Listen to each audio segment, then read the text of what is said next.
So this is a breakdown of my book, How to Spot a Chicken Hawk. So the antagonist, of course, is the vulture, which is the egg stealer.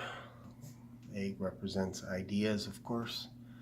And then the protagonist is Scotty the Scarecrow, the reluctant hero, of course. You can't have a hero that wants to do anything, right? Anything unsafe.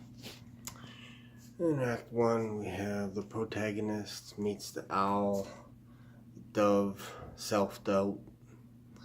Self-doubt kicks in.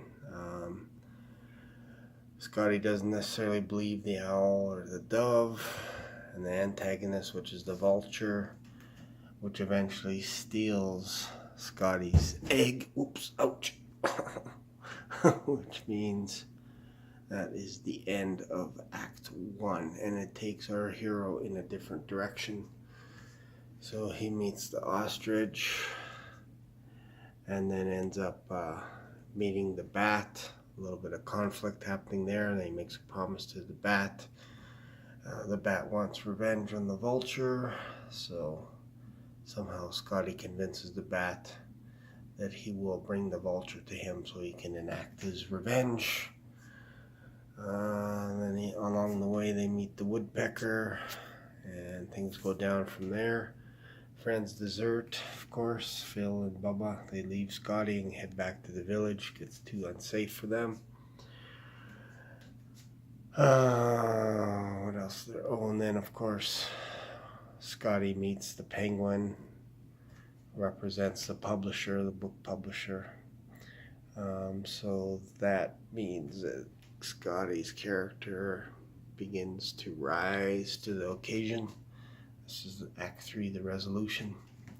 2 is the conflict, 3 is the resolution. Chicken hawk revealed in the egg.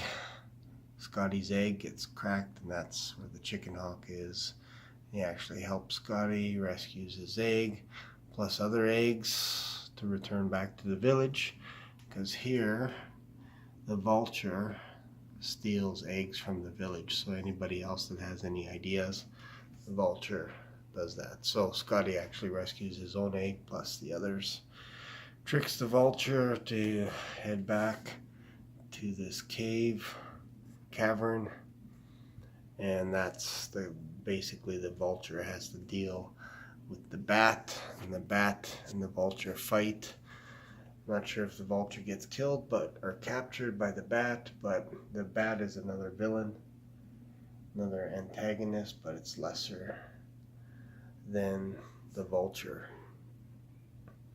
So there you go, and then I broke down this 10,000 words roughly for Act 1, 50,000 for Act 2, and then 10,000 for Act 3. Very similar to a script, but the script is usually like, I want to say 30 pages for Act 1, 60 pages for Act 2, and then another 30 pages for Act 3. So there you go. So that's kind of my rough outline of where I want to go. So when I'm writing, I kind of keep this in mind. And the payoff, of course, has to work at the end. Hopefully it works. So we'll see. I'll probably be reducing. I had about 16 characters, but now it's getting reduced to just a few in order to move the plot along nicely. So we'll see how that works.